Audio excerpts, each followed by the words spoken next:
Oltee bultiin teessan nagaa kun oltee bulteedha. Oltee bultii har'aan tanaatiin ammoo oltii bultii Itoophiyaa, oltii bultii Afrikaatii fi oltii bultii addunyaa laal. Oltee bultee kan isin himaa jiru Anuudii Musaati. Gama ogummaa kaameraatiin ammoo Hawwii Nabiyyuutu nu wajjin jira. Hanga xumura oltee bulteetitti turtiin teessan ammoo oltee bultee wajjin haa taatuun isiniin jira.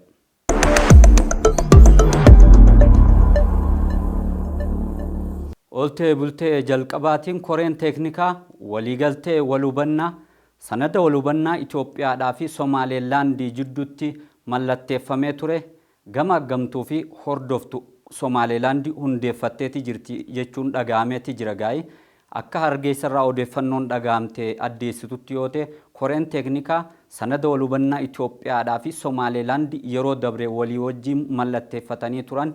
hordoftu mootummaan Somaaleelaand hundeessuudhaan gama hojiitti galuu isaa ifaan ifatti beeksiseeti jira. Koreen teeknikaa hundooyte tunis ammoo dhaabbilee siyaasaa Somaaleelaand keessa jiran akkasumas ammoo jaarmaalee hawaasaatii fi qaama hawaasaa sadarkaan jiran dhaabbilee miti mootummaa dhaabbilee mootummaadhaati wajjin dhimma kanarratti dubbachuudhaan faayidaa waliigalteen kun sadarkaa biyyatti Somaaleelaandiif qabu irratti fi faayidaa waliigaltee kanarraa Itoophiyaanis gama isiitiin argattu irratti walii wajjin kan dubbatan akkasumas ammoo kan itti mari'achuudhaan hawaasa ifiitti amansiifatanii fi hubannoo gahaa dhimma waliigaltee sanada walhubannaa Itoophiyaadhaa fi Somaaleelaand jidduutti adeemsifamee ture irratti hawaasaaf uumuu irratti kan xiyyeeffate ta'uu isaa gamasirraa ifoomeetti jira gaa'ii. Sananni walhubannaa Itoophiyaa fi Somaaleelaand kanaan dura mallatteeffatanii turan gaa sanada walhubannaadhaa yookaan ammoo waliigaltee Itoophiyaa karra galaanaa argachiisuu danda'u yeroo ta'u waliigalteen Itoophiyaa karra galaanaa argachiisuu danda'u kan sanada walhubannaadhaa jaamuudhaan Finfinneedhatti pirezidaantiin Somaaleelaand Musee Bee Abdiitii fi muummicha ministeeraa Itoophiyaa Dr. Abiy Ahmad Aliitiin mallatteeffame kun ammoo sanada walhubannaadhaa Itoophiyaa karra galaanaa argachiisuudha.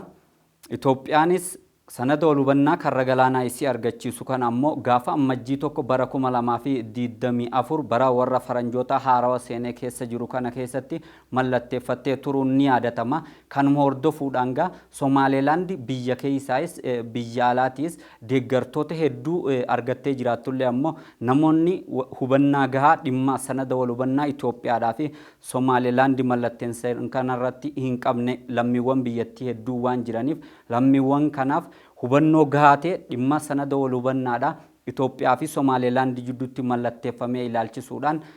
tuutni teeknikaa hubannaa gahaa lammiiwwaniif uumuu fi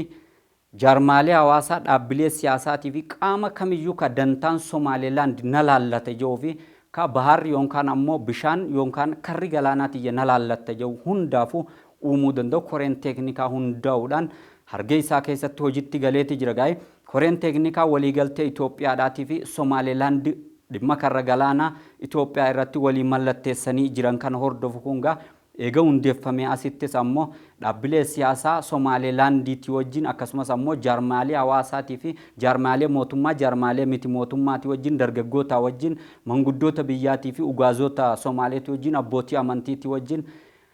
guutummaa qaama hawaasaa Somaaleelaand ka dhimmi kun na laallate jedhu wajjin walduraa duubaan mari'achaa jiraachuun isaanii hargeessarraa dhagahameeti jira gaa'ii. Kanas haa ta'u sananni walhubannaadhaa Itoophiyaa fi Somaaleelaand ammajjii tokko bara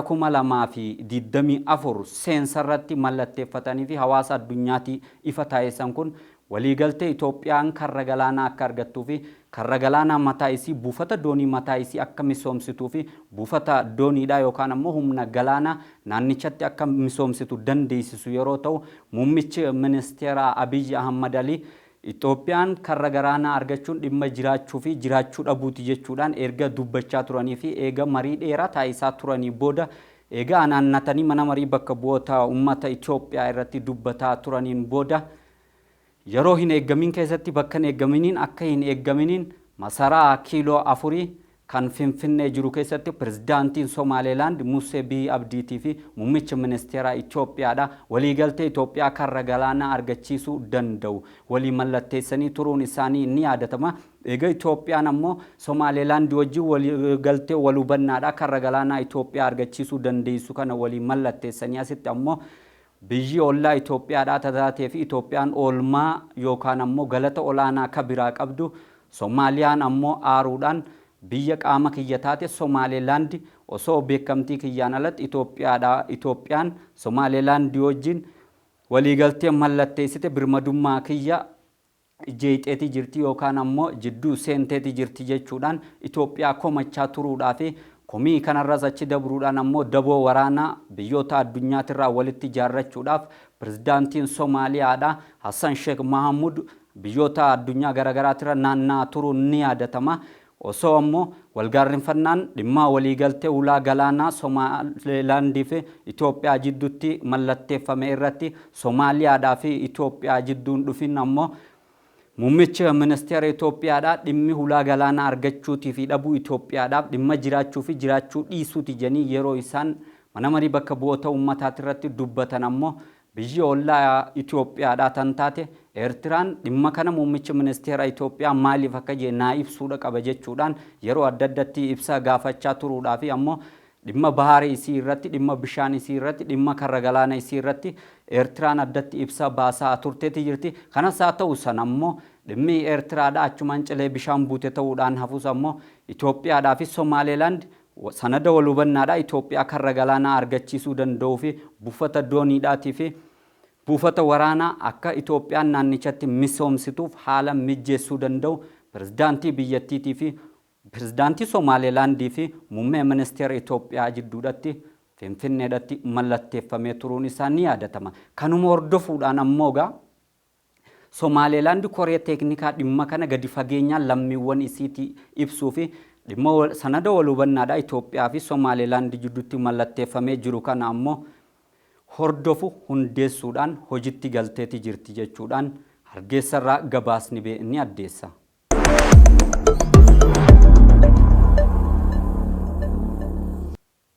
Pirezidaantiin Yuugaandaadhaa ilma isaanii ajajaa olaanaa humna raayyaa ittisa Yuugaandaadhaa godhuudhaan muudaniiti jiran gaa'e. Pirezidaantiin Yuugaandaadhaa Yoweri Museveniin ilma isaanii kan hangafaa Jeneraal Muhoozii ajajaa humna waraana waliigalaa biyyattii godhuudhaan muuduun isaanii Kaampaalarraa dhaga'ameeti jira gaa'e. Kaampaalarraa odeeffannoon tun dhaga'amuudhaan dura ammoo bara 2022 baroota dabran keessa jechuudha. Jeneraal Muhooziin gaafa ajajaa humna lafoo humna waraana Yuugaandaadhaa turanitti haasawa falmisiisaa nama miidiyaa hawaasaa irratti keessaafuu ammoo addatti tiwutara irratti barreessuun hedduu beekaman ta'uudhaaf haasawa falmisiisaadhaa fi walitti bu'iinsa yookaan ammoo yaaddoo nageenyaa gaanfa Afrikaa keessatti ta'uu danda'u yeroo adda addatti darbachuudhaan ajajaa humna waraana lafoo biyya warra Yuugaandaadhaa akka beekamu ta'uudhaan nama maqaan isaa yeroo adda addatti kaafamuudha. Haasawa falmisiisaadhaa alattis ammoo ilmi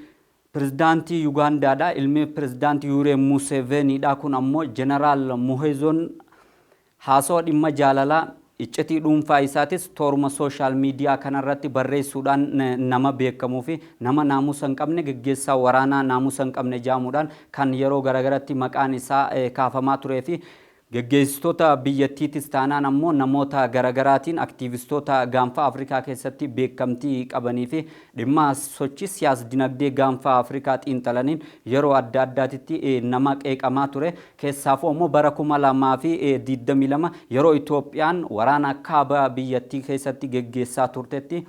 Jeneraal Muhooziin yeroo sanitti humna lafoo waraana biyya warra Yuugaandaadhaa hoogganaa kan ture ilmi pirezidaantii Yuugaandaadhaa kan yeroo kanatti ammoo ajajaa olaanaa humna raayyaa ittisa biyyaa Yuugaandaadhaa ta'uudhaan abbaa isaatiin filame aangoo masaraa raayyaa ittisa biyyaa qabatee jiru kun yeroo gabaabduu keessatti waraana kiyya ergee Tigraay dirmachuun hin danda'a jechuudhaan haasawa Itoophiyaa mufachiise gama toora fuula tiwutaraa dhuunfaa isaatiin maxxansee turuun isaa ni yaadatama. Yeroo sanittis haasawni ilmi pirezidaantii Yoweri Museveniidha. Ajajaan humna raayyaa ittisa biyya warra Yuugaandaadhaa darbatee ture kun ammoo Itoophiyaa keessatti ijoo oduu ta'urra dabruudhaan ammoo birmadummaa biyyoota dhiibuudhaan biyyoota meeqa qaxxaamuree gara Itoophiyaatti waraana imalchiisuu ni danda'amoo sodaachisuudhaaf jeeka jiru ijoo oduu addunyaa ta'eeti jira. Dhimma kanarratti ammoo biyya ollaa Itoophiyaa taate Keeniyaa dabalatee biyyoonni hedduun yaaddoo fi sodaa nageenyaa qaban ilmi pirezidaantii Yoweri Museveniidha. ajajaa humna waraana lafoo biyya warra Yugaandaa ka yeroo saniitii fi ajajaa waliigala raayyaa ittisa biyya Yugaandaa ta'uun kan amma filame Jeneraal Muheezoon dhugumaan maaliif kana godhe jechuudhaan komatamaa tureeti jira gaa'e. Kanas haa ta'u sangaa pirezidaantiin Yugaandaadha Yoweri Museveniidha ilma isaa akka hangafaa kana ammoo ajajaa humna raayyaa ittisa biyya waliigalaa godhe muuduun isaa yookaan ammoo gita guddaa kana kennuufiin isaa pirezidaantichi bakka isaa ilmi isaa akka dhaaluuf qopheessaa akka jiru kan shakkisiisu jechuudhaan miidiyaaleen dhimma kana galmeessan gabaasa qabatanii baaniin addeessaniiti jiru. Kana bira kan achi dabre ammoo muudama ji'a bitooteessaa kana keessa Yoweri Museveniin pirezidaantiin biyya warra Yugaandaadha muudama garagaraa kennee ka jiru yeroo ta'u ajajaan humna raayyaa ittisa biyyaa ka duraanii ministeera daldalaa biyyattii ta'uudhaan muudame gamaa gadi fagoo nin taasise jeen pirezidaantiin Yugaandaadha Yoweri Museveniidha. Ministeerota hedduu aangoo irraa kaasuudhaan geggeesseeti jira. Akkasumas ammoo ministeera hedduu aangoo haaraa kennuufiidhaan muudee kan jiru yeroo ta'u ammoo ajandaa ijoo ta'uudhaan kan as ba'e ammoo pirezidaantichi qaanyii fi saalfii tokko malee ammoo ija jabaateetuma ilma isaa ka hangafaa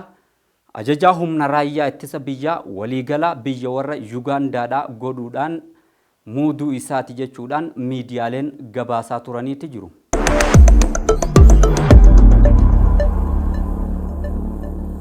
Konsertii muuziqaadhaati irratti Raashiyaa naannoo magaalaa Mooskootti haleellaa tasoo uumame lubbuun lammiiwwan qulqulluudha kanneen konsertii muuziqaa kanarratti hirmaachuudhaaf bakka konsertiin itti adeemsifamuutti walitti qabamanii jiran lubbuun lammiiwwan 60 bakka takkatti dabruu isii ammoo dhaabbanni tika Raashiyaadhaa ibseeti jira gaa'e. Haleellaa kana ammatti dhaabbanni tika Raashiyaatis taanaan mootummaan Raashiyaa qaama kanaatu narratti raawwate jechuudhaan haleellaa shororkeessummaa ittiin jee kana ifatti himuu baatullee ammoo haleellaan raawwatame kun ammoo ministeerri dhimma alaa Raashiyaadhaa haleellaa shororkeessummaati jechuudhaan yaamaniiti jiran gaa'e. Haleellaan kunis ammoo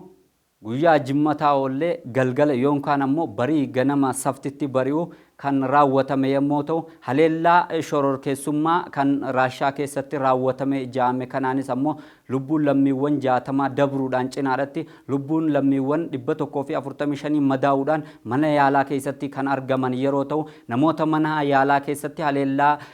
Raashiyaadhaatti raawwatame kanaan madaa'anii argaman keessaa ammoo namoonni 63 haala hedduu hamaa ta'ee fi haala du'aa fi jireenyaa jidduudhatti sarara du'aa fi jireenyaa jidduudhatti ciisanii argamu jechuudhaan gaa hospitaalonni fayyaa Raashiyaadhaa kan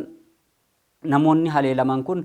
ciisanii tajaajila yaala fayyaa itti argataa jiran himaniiti jiru. Kanas haa ta'u sangaruu haleellaa Raashiyaadhaatti raawwatame kanaaf dhaabni sadarkaa idil addunyaatti dhaabbata shororkeessummaa jaamuudhaan farrajamee jiru ISS yookaan ISIS anaatu raawwate jechuudhaan gara tola telegiraamii yookaan ammoo chaanala telegiraamii isaatiin barruu gallakkiseen haleellaa kana raawwachuu guutumaan guutuutti itti gaafatamummaa ifitti fudhateeti jira jechuudha ISS. ISS akka saaja'u malee ragaan ISS raawwatee jira jee hanga ammatti mootummaan Raashiyaa ifatti hin kennine jechuudha hanga sagantaa kana isin biraan geenyutti.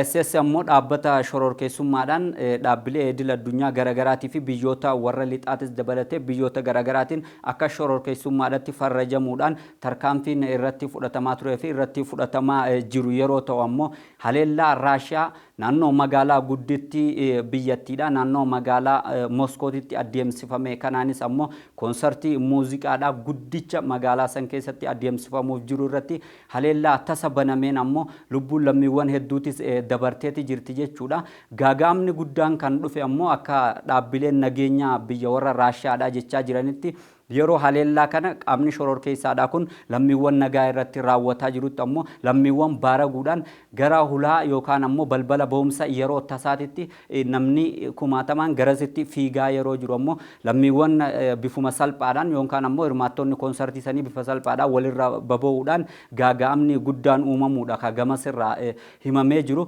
Kanas haa ta'u sangaruu ammoo Raashiyaa keessatti balaan kun eega bara 2004 haleellaa akka tasaa mana barumsaa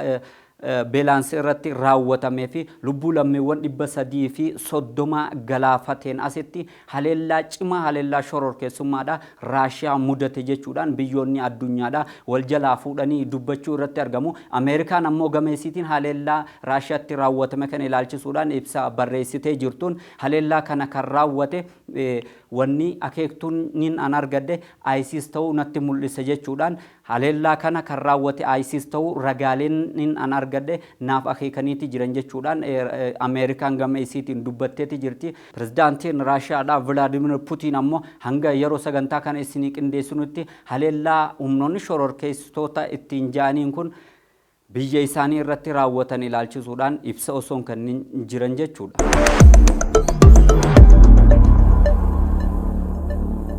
Mana marii nageenya dhaabbata mootummoota gamtoomanii irratti wixinee labsii dhukaasa dhaabuudha Ameerikaan dhiyeessite Raashiyaadhaa fi Chaayinaan kuffisaniiti jiranii. Wixineen labsiidhaa Ameerikaan mana marii nageenya dhaabbata mootummoota gamtoomanii irratti dhiyeessite kun ammoo wixinee labsii dhukaasa Gaazaa keessatti akka dhaabbatuuf deeggaru yeroo ta'u mana marii nageenya dhaabbata mootummoota gamtoomaniititti Ambaasaadara Ameerikaadhaa tan taate Ambaasaadar Linda Thomas Greenfield gabaasa wixinee labsii dhukaasa dhaabuu Gaazaa kana yeroo dhiyeessaa turtetti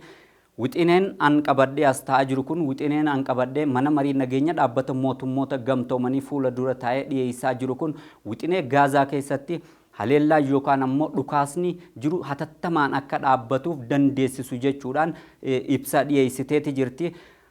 Ambaasaadar Linda Thomas Greenfield kana jettus ammoo Raashiyaadhaa fi Chaayinaan gama isaaniitiin wixinee kana ammoo kufaa godhaniiti jiru jechuudha. Sababni olaanaan Raashiyaan wixinee kana kufaa gooteef ammoo Ameerikaan eega Gaazaan guutummaan guututti barbadooytee fi eega Gaazaan lammiiwwan Gaazaadhaa hiraarfamanii dararamanii qeefi qabeenya isaanii irraa miiliyoonaan buqqa'an lubbuun lammiiwwan 32 eega waraana Gaazaa keessatti deemaa jiruun duutee fi yookaan ammoo achi buuteen isii dhabamte yookaan ammoo ajjeefamteen asitti akkasumas ammoo namoonni 85,000tti siqan erga lola Gaazaa keessatti deemaa jiru madaahan booda Ameerikaan eega guutumaan guututti Gaazaan barbadooyte wixinee labsii dhukaasa dhaabuudhaa kana qabattee dhufte jechuudhaan Raashiyaan wixineen Ameerikaan fiddee dhufte kun wixinee yeroo isii hin eeggatinii fi wixinee faayidaa hin qabne jechuudhaan guutumaan guututti veetoo paawar yookaan ammoo mirga sagaleen shaaruudha mana marii nageenya dhaabbata mootummoota gamtoomanii keessatti qabdutti fayyadamuudhaan Raashiyaan gama isiitiin guutumaan guututti wixinee labsii dhukaasa dhaabuu Ameerikaan qabattee dhuftee kana kufaa gooteeti jirti. Chaayinaanis ammoo gama isiidhaatiin wixinee labsii dhukaasa dhaabuu Gaazaa ka ilaallateen Ameerikaan fiddee mana marii nageenya mootummoota gamtoomaniitti dhiyeessaa turte kana ammoo wixinichi wixinee yeroo isaa hin eeggatinii fi wixinee harkifate wixinee duubatti hafaadha. Wixineen kun erga lammiiwwan wareegama olaanaa kafalanii fi eega lubbuun dhala namaa israafame yookaan ammoo lubbuun dhala namaa baay'inaan qisaasameen booda kan dhufeedha. Wixineen kun ammoo yeroo kana keessatti dhukaasni dhaabbachuu baatee faayidaa waan hin qabneef wixineen kun wixinee yeroo isaa hin eeggatiin kan Ameerikaan faayidaa dhuunfaa isaa yookaan ammoo dantaa isiidha. Ameerikaan dantaa jiddugaleessa bahaa keessatti qabdu dantaa biyyoolessaa kan biyya isii keessatti qabdu ittiin kabachiisifachuudhaaf qofa wixinee fidde malee wixineen kun wixinee lammiiwwan Gaazaa lammiiwwan Filisxeen kan Israa'eliin dhumaa jiraniif faayidaa yookaan ammoo furmaata fiduu miti jechuudhaan harkatti diddee jirti jechuudha. Chaayinaanis gama isiitiin Ambaasaaddarri Raashiyaadhaa kan mana marii dhaabbata mootummoota gamtoomanii ibsa bal'aa dhimma kanarratti kannaniin Ameerikaan dantaa isiidhaa malee dantaa dhuunfaa isiidhaa malee dantaan hawaasa idil addunyaa dantaan biyyoota idil addunyaa guutumaan guututti isii hin yaachisu nageenya addunyaa teenyaa isii yaachisu waan ta'eef harkifannaa yeroo dheeraatii booda waraana guyyoota 195 oliif Gaazaa keessatti adeemsifamee jiruu fi waraana lubbuu qulqulloota kumaatamaan galaafate hanga sadarkaa kana ga'utti eeguudhaan Ameerikaan labsii wixinee labsii dhukaasa dhaabuu kana akka haaraatti fiddee dhufuun isiidha ammoo dantaa dhuunfaa isiidha malee lammiiwwan Filisxeemiif lammiiwwan Gaazaa dhumaa jiraniif yaaddeetii miti jechuudhaan ibsa bal'aa laataniin wixinee labsii Ameerikaan qabattee mana marii nageenya dhaabbata mootummoota gamtoomaniitii dhiyeessite kana ammoo kufaa godheetii jira jechuudha.